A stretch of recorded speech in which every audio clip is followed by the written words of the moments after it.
Hello, please meet today's guest, Jean Serra. And from a media perspective, we have seen a real shift in the tide where 18 months ago, if AI was a conversation every journalist was excited to have about, what our clients were doing. Let's be honest, PR has a reputation problem with startups. Too expensive, too vague, too focused on vanity metrics. But what if everything you think you know about communications is wrong? Today's guest, Jean Serra, has built a 45-person agency that's rewriting the rules of tech PR. She founded V2 Communications in 2006, not because she saw a gap in the market, but because she wanted to prove to herself she could do the scariest thing she could imagine. And along the way, she discovered something critical. Most founders don't understand that communications isn't about getting press. It's about building credibility fast enough to survive in a brutally competitive market. Jean survived the 2008 financial crisis when her company was barely 2 years old. She's helped countless startups craft the narratives that landed their funding rounds. And right now, her team is at the forefront of something that's about to change everything. How your brand shows up when someone asks Claude, ChatGPT, or Perplexity about what you do. Because here's the thing, Google search is becoming yesterday's problem. AI answer engines are today's battlefield. And if you're not thinking about this yet, you're already behind. So whether you think PR is a waste of money or you're just not sure where it fits in your startup journey, this conversation is going to change your mind. Let's dive in. And hello, Jean. Thank you for joining me on this podcast. Oh, hello, Jothy. Thank you for inviting me. I am thrilled to be doing this with you. I like to always start with the simplest question I could ask, which is, where are you originally from and where do you live now? Okay. Originally from Boston, live just outside of Boston now. That's And easy. I've never left. I went to school at Boston College. Never went far. Thought about going to New York for a little bit in my early 20s. Never did it. And then fell in love with Boston and realized this is where I'm meant to be. Well, that's awesome. And is your husband from Boston too? Yes, he grew up outside of Boston. We both went to sister brother schools and met in high school. Met in high school. Friends for a long time. Did not start dating until after college. And he didn't go to the same school. He didn't go to BC. No, he went to Holy Cross. Listen, some people move thousands of miles and some stay put and they could build they have long-standing contacts that way. So we're going to get to your company, which is not a startup anymore, but it was a startup at some point. But first, before you started your own company, you obviously wouldn't do that without having a lot of experience already and knowledge. So what sort of companies did you work at, and what were the core things you gained from those companies that you would then be able to carry into your own firm? So I have always worked in PR agencies, and I really fell into the business. I was an English major, had no idea what I wanted to do for a career, and just kind of stumbled into this profession thinking I was going to go into advertising because, that's much more mainstream in terms of, your awareness of it without doing any research. And I was fortunate to land at a local ad agency, small, worked with a wide range of clients from consumer to hospitality to and there was a small but mighty PR team in this agency, and they increasingly just fed me work and taught me the basics of what PR was. And I realized very quickly that that spoke to so much of what I just enjoyed doing: reading, following the news, writing, and business. Pretty quickly also realized I gravitated towards more of the B2B clients as opposed to the consumer brands. So that was the start. And then I ended up in technology probably 3 years into my career. And that has been my focus, working with technology companies. And so at some point you were working at, companies a couple of companies in Boston, as you've mentioned, and something must have given you the itch to go do one yourself. Mhm. Did you see some gap in the market, or what was it that motivated you to go build your own? I mean, the first motivation was just my own competitiveness with myself. Um, I had spent, I don't know, 10, 15 years working at agencies and just advancing in my career, and had always sort of personally been driven by, what are the next set of skills that when I look at my bosses or mentors, I'm so impressed by and feel so unattainable and scary. And then, I worked really hard and I would achieve that. And once I sort of felt like I had mastery over those skills, I was always looking for the next thing. And, I sort of got to SVP, EVP level at an agency, able to win new business, which, was really a huge skill shift for me because so much of your career is learning the practice of communications and how to build messaging and how to bring that message to market. And then you hit a point in your agency career where, yes, that is still very important, but a lot more of your focus is on bringing in new business to the firm. So it's becoming much more of a salesperson and a networker. And so, I had been doing all of that. And to me, what was the next big scary thing that I needed to prove I could do? And that was start my own firm. So that was the motivation. But I certainly did look at, is there a product market fit when you're talking about a service agency, the people are the product. And it felt like at first, especially in Boston with tech at the time, um, and still, there were so many agencies, and really, did the market need another tech PR firm? But we talked to a couple of VC firms, and in particular, the heads of marketing within those VC firms, because they're really the channel for referrals, and they're seeing what the portfolio companies need. And overwhelmingly, we were told, yes, there is a need in the market for an agency that was aiming to do what we wanted to do, which was really focused first and foremost on the service and becoming an indispensable business partner to clients, as opposed to, trying to be the biggest agency out there, or grow it to a certain size so that we could flip it. And so that, was validating and the start of it all. So that's really interesting because I would say, having built 9 startups myself, that over a long period of time, PR hasn't had a great reputation with startups. With startups in With general. start well, okay, maybe, and I think that's because we only saw PR working with bigger companies. Most PR firms prefer to work with bigger clients because you don't get, when you think about what was the cost to Mhm. acquire a customer for Right. you, Yep. and then what's the lifetime value of that customer to you, and the cost to acquire a big customer versus a small customer is probably similar, but the lifetime value is nowhere near the same. And so we saw them working, PR firms working for bigger companies. And we also, I don't think, I'll speak for myself, I didn't, until many startups in, did I understand and value communications as much Mhm. as I didn't value it in the early days at all. And so I think those are 2 reasons why I feel like it's an uphill battle to convince startups to, use a PR firm. But Mhm. now I understand completely. You don't know what you don't know, and communications is not a skill that many people have just innately. And yet you need it so badly in Mhm. order to raise money, Right.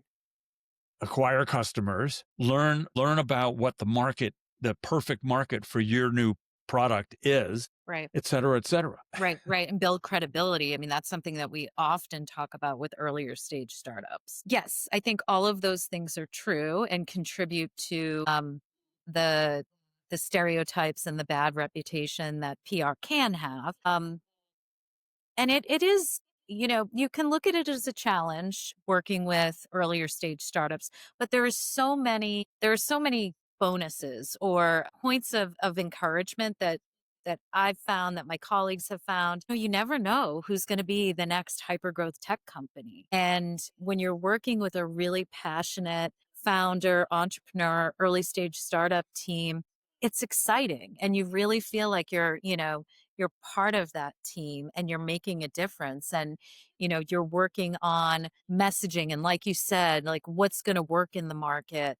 um the wins all feel so big and meaningful, but there is a lot of education that goes along with that, and that's a significant investment of time, and sometimes it's really hard to penetrate with that education why communications is valuable, why it is not a lead gen function, but more of a brand building function. And, I've had so many instances where um, I, I and we at V2 have been thanked by those entrepreneurs and CEOs who have said they learned a ton working with us, what the value of communications is at the different phases of the business.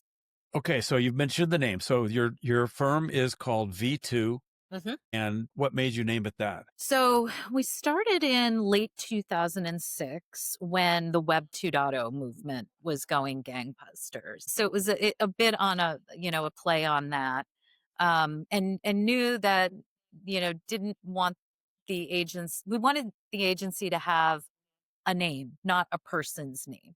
And so it started as version 2.0, and in 2020 we rebranded it to V2. And is it V2 Communications? Is that Yep. right? Okay.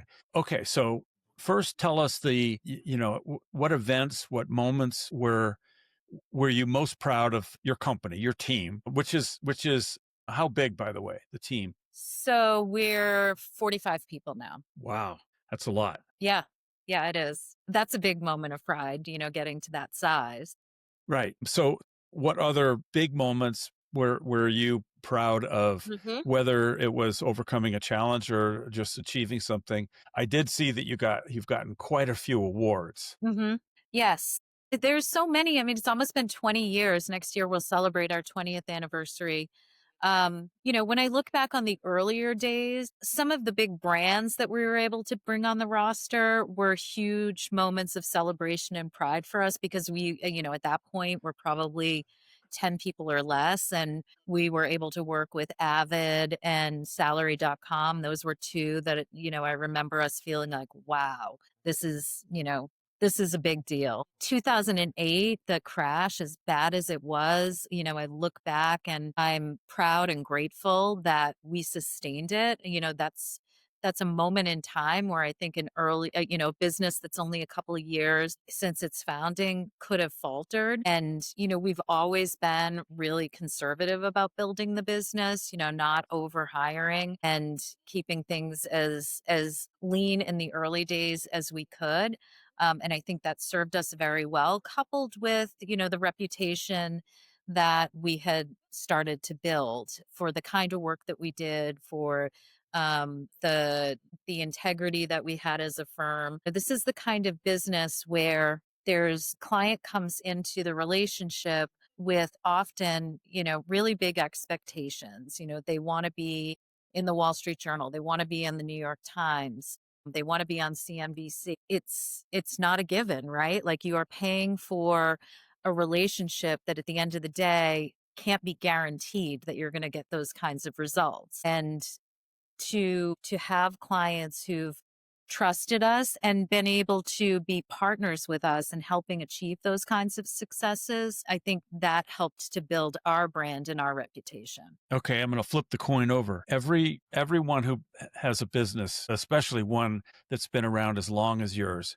has made some mistakes, and in some cases, quite a few mistakes. But you're still here, so Mhm. clearly you survived any mistakes you might have had. Well, Mhm. can you tell us about a mistake that is particularly memorable and how you recovered from it? Oof.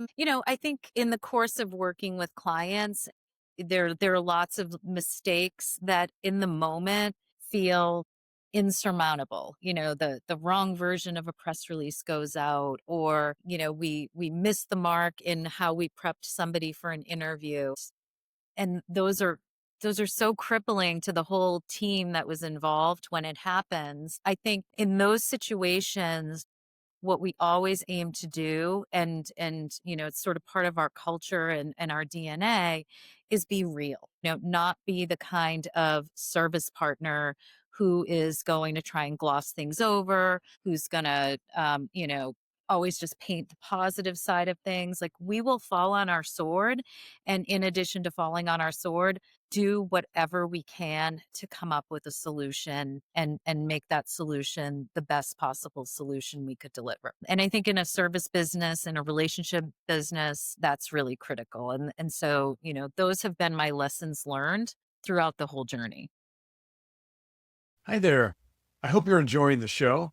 In addition to the podcast, you might also be interested in the online program I have created for startup founders called Who Says You Can't Startup. In it, I've tried to capture everything I've learned in the course of founding and running 9 startups over 37 years with no constraints like there were with my book, Tech Startup Toolkit. The program is 4 courses, each one about 15 video lessons, plus over 30 high-value downloadable resources. Each course individually is only $375. The QR code will take you where you can learn more. Now, back to the podcast. What have you learned about leadership especially now that you're leading a team of 45? To recognize that I'm not going to know it all, and to lean on the great people that you have around you. Have great people around you and lean on them and bring them into the process with you.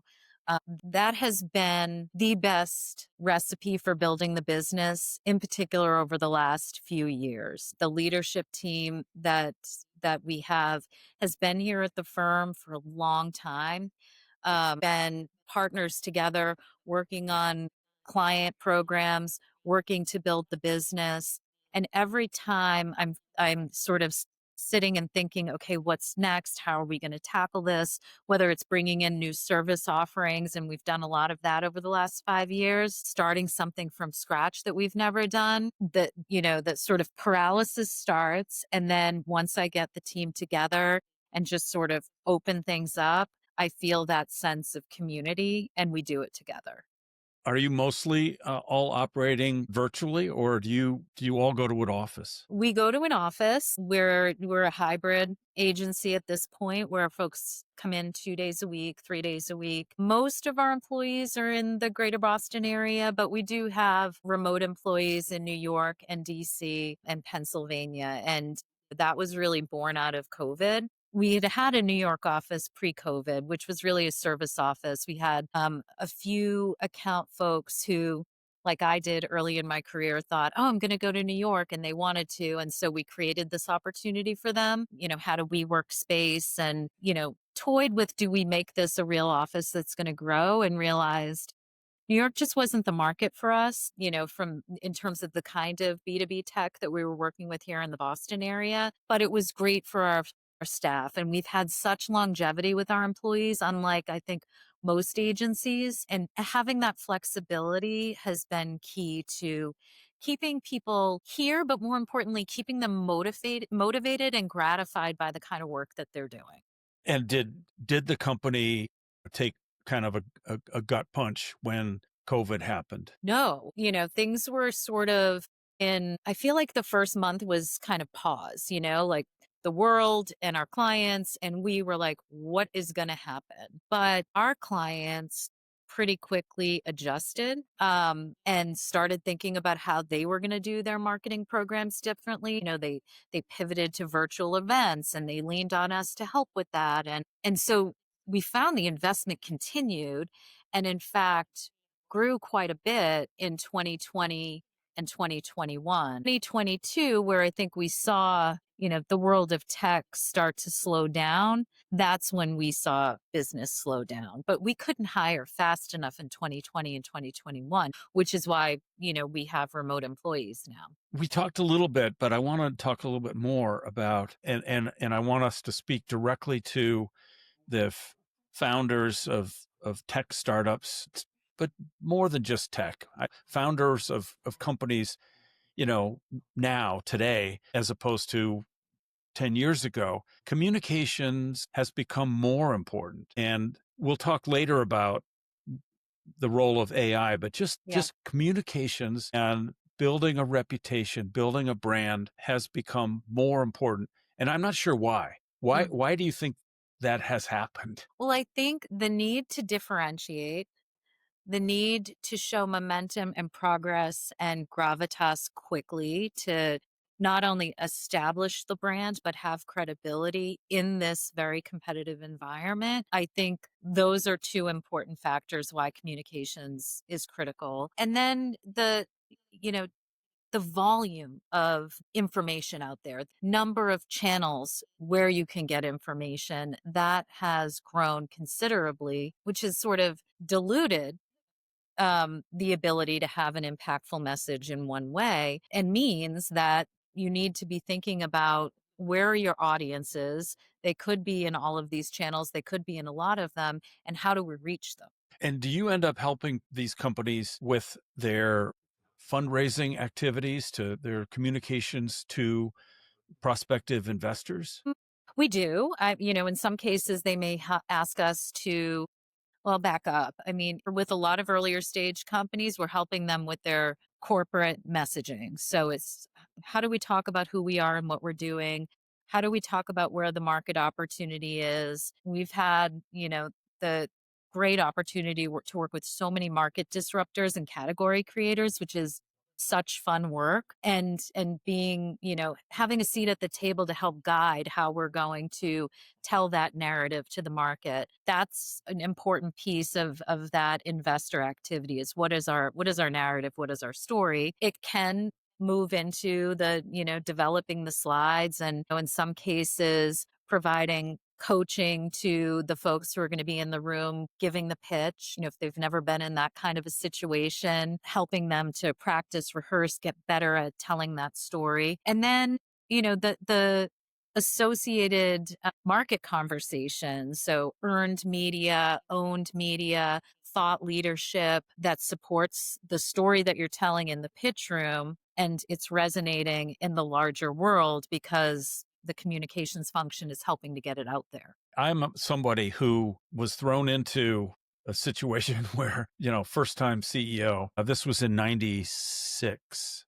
Um, so, in fact, I was working with an investor, Highland Capital, and they had invested in two companies, one of whom you already mentioned. They'd invested in Avid, Hmm. and they invested in another one called Novasoft. Hmm. And I had, just prior to this, I had founded and led a company that had a phenomenal exit. It was a company that on 2 million in revenue, we sold it for 106 million, which is better multiple than you'll see very often. And it's all about how huge the market was. But after that, I was interacting with the patriarch of Highland Capital, and I was asking him for, leads, suggestions. And he said, well, let me have you go talk to the CEO of Avid and also the CEO of Novasoft. And so I did. And the idea was that I would go in as a CTO in those cases. Well, the end result was, through, I think, some pushing from him, I ended up going to Novasoft. Otherwise, we would already know each other. And of course, Avid kept going, Hmm. up and to the right. And Novasoft was fourth in a declining market. The market was document management. Hmm. And that was already declining. And to make it much worse, we were fourth. So it was a tough experience. But that was the first time where I was actually the one leading the charge to go raise money and had to do pitch decks. Since then, I've probably had coaching, I'm not exaggerating, 25 separate times, pitching.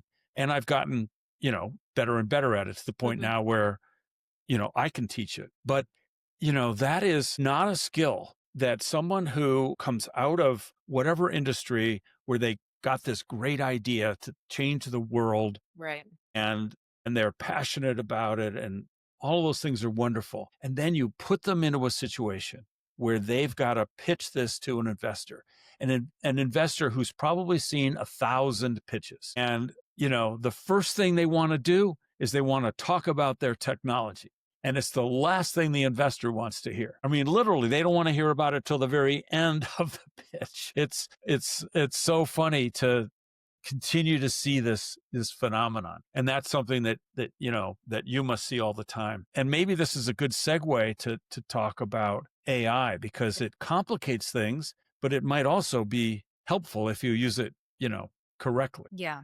Yeah, so it has been moving fast, and I think it will continue to move fast and change dramatically.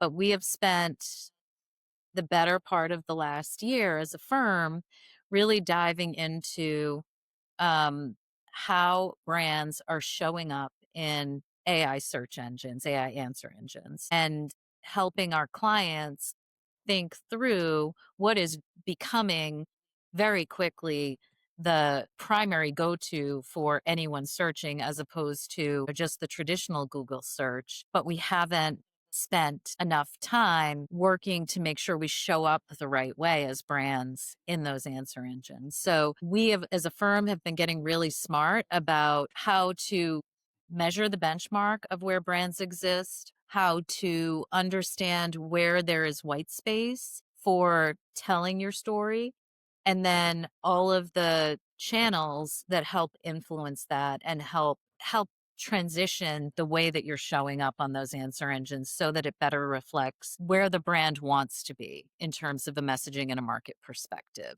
And like I said, I think it's going to continue to change and evolve. And so we've got a small team here that is staying on top of that with some of our vendors who are part of that equation, and then working with our clients to do the audits to start to implement some new best practices that will be read better by the LLMs to have that influence.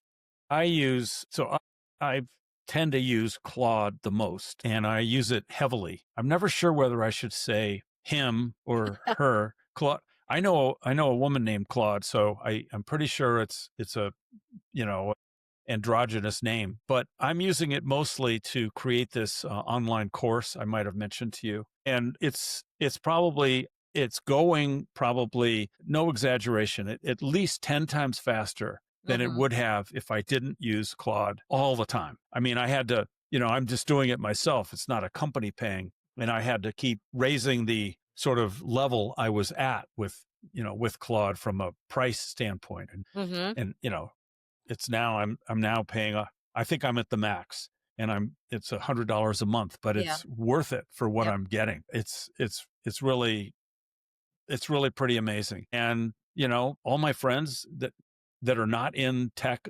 whatsoever, that are, including my wife, is discovered ChatGPT. She loves it. She's using it to help her plan trips Hmm. of everything. She's she's using it for everything. So it's going to transform a lot of things. Unfortunately, I think there's going to be a lot of, this is something that humans do. They overhype things. And then, then there's going to be I predict there will be another inflation of, a bubble and a Yep. pop. Yep. It's getting such a strong foundation. I think even if there's this pop, which is going to be it's going to be the market, Yeah. the stock market, Right. because people are over investing. Hmm. Yeah, that's something that we're paying attention to because our client base is technology companies, and I think there's still a really healthy pipeline of emerging companies, a lot that are vertical focused AI that are just getting enough investment that they're starting to think about doing communications. Myself, having lived through the dot-com bust, I'm very mindful of what's happening in the headlines around the investment cycles here and what the fallout could be. Something that we're watching closely. And from a media perspective, we have seen a real shift in the tide where 18 months ago, if AI was a conversation every journalist was excited to have about what our clients were doing and where there was opportunity, and now there's just so much noise in the market that we're having to work hard to figure out how we craft a narrative that is unique and that is going to break through, because the AI conversation is just overwhelming. The journalists, rightly so, are being much more critical and skeptical about, where they're going to spend their time and where they're going to, put their print dollars or their broadcast time dedicated to AI tech companies. Yeah. And it would be nice if, for once, the VCs didn't act like lemmings and all chase after the same thing. and instead try to, be critical of a new pitch and say, well, that's just like one that my buddy down the street and the next guy down the street already invested in. So because they have one of those, I should have one of those. It's like, well, no, not necessarily. Why don't you just, push for something that's truly different? So let me close the our discussion on my favorite topic, which is about grit, your grit. Because, doing what you do, building a company from scratch, building it up to 45 people, carefully managing it, getting through difficult things, pandemics and whatnot. Where does your grit come from? I partly from my experience. I mean, I've been doing this for more years than I want to say. So I've lived through a few things and came out the other side. So I know there is another side. But I would also say, it's just the way that I was raised. My parents instilled a really strong work ethic and also a you can do anything attitude. So I hear that even now when I'm challenged by something, that it's going to be challenging. You're going to prep for it. You're going to do all the things you need to do, and you'll come out the other side of it. By the way, have you had a chance to read Kay's book yet? I have, yes. So does any of it resonate with your experiences? Some. I mean, I think it's an amazing book. I think that it's going to be part of what she wanted it to be, which is instructive to women in the tech industry. So many of the situations I can relate to, particularly the situations around just being in a meeting and nothing being overtly offensive in any way, but sort of like the subtle things that in the moment and in the early days of my career, you didn't even sort of register. I saw her LinkedIn today. One of the anecdotes was about, just being talked over, interrupted. And I, I don't even know how many times that's probably happened. Um, for me, I also look at it with the sort of the dual influences of maybe being women at the table, but then also being the PR people at the table and the outsiders at the table. Yeah. Well, I think it gets launched in a couple of weeks on the 12th.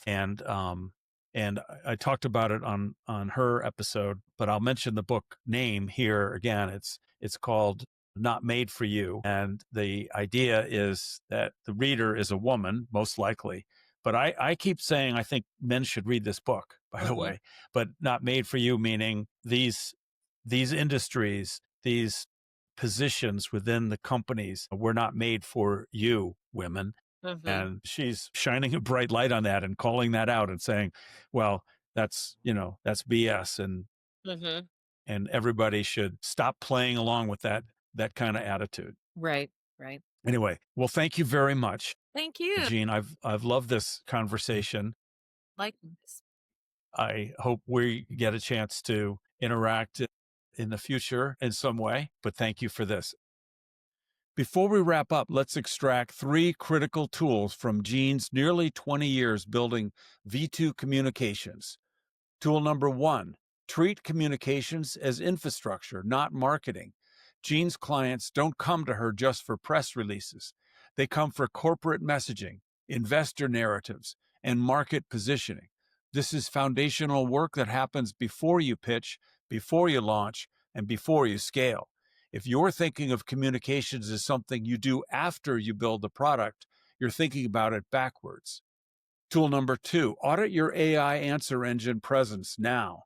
When someone asks ChatGPT or Claude about your company or your market category, what shows up? Jean's team has spent the last year mastering how brands appear in AI search results. This isn't SEO 2.0, it's a fundamentally different game, and the brands that figure this out first will own their categories. Tool number 3, build lean, but build for longevity.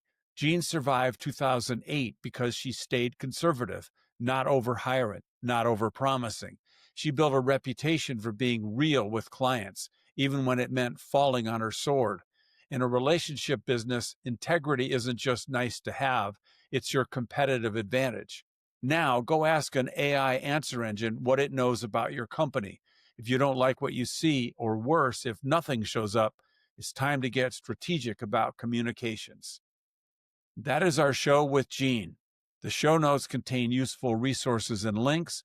Please follow and rate us at podchaser.com/designing successful startups. Also, please share and like us on your social media channels. This is Jothy Rosenberg saying, TTFN, ta-ta for now.